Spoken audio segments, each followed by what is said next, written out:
I just watched Spider-Man Brand New Day, and actually, you know what? Let me tell you something. I actually watched arguably one of my personal favorite MCU films of all time now, right next to Infinity War and right next to Endgame and Thunderbolts. I have Spider-Man Brand New Day right up there, high on my list, in a film I could rewatch any day of the week. Guys, this film, you it's not only an emotional, perfect continuation from No Way Home, but this movie, guys, you go through all the emotions. And let me not even go through Destin Daniel Cretton, who I think was the best choice for director. You want to cry, you want to laugh, you want to feel surprised, shocked, and awed, and you want a perfect story from beginning to the end. You got all that, and you got even tons of other surprises. With Destin Daniel Cretton directing, you knew you were gonna get one thing easily. And that's great action, stunt, choreography.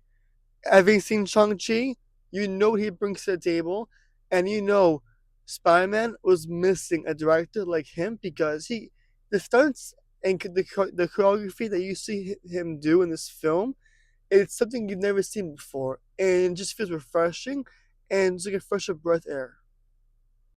Sadie Sink, amazing as you know who. Of course, MJ is in the movie, Ned's in the movie, but this time, instead of them knowing who Peter Parker is, they are basically strangers to him, and they just know him as Spider-Man. There are moments where they try to see if they remember him, but the ending is what really closes the book to this film in the most perfect way possible. The dynamic between Peter Parker and John Berthold and the Punisher, it's remains the same. The way they talk in their interviews, the way that they interact in this movie, it's just it's fun to watch, and it's like watching two siblings bickering nonstop, knowing deep down that they care for each other and that they want the same thing. They want peace in the city and in the world. But their dynamic is just hilarious and amazing to watch. I do gotta say, honestly, bring tissues if you're an easy crier because this film has moments that knows how to tear on those heartstrings, and they do a good job at just making you feel what Peter Parker feels during certain moments in this film, and they get you, man. They really get you. One of the other greatest things about this film is that you see Peter Parker go through life as Spider-Man now. Nobody knows who he is personally, like, other than he's Spider Man.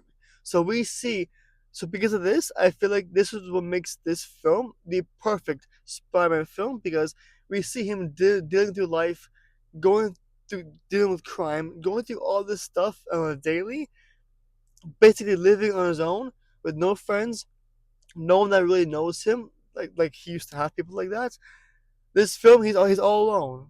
He's just a friendly neighborhood Spider Man, and I feel like that's what makes this film the best part of it as a whole, besides the whole story.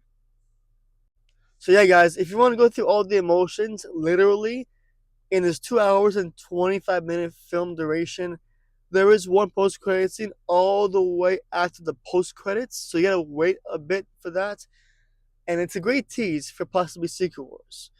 But other than that, Spider-Man: Brand New Day, I have to admit, is one of my personal favorite Spider-Man films of all time. Let alone it's up there for one of my personal favorite MCU films of all time on my list. It's up there with Endgame and Thunderbolts. It's up there, guys.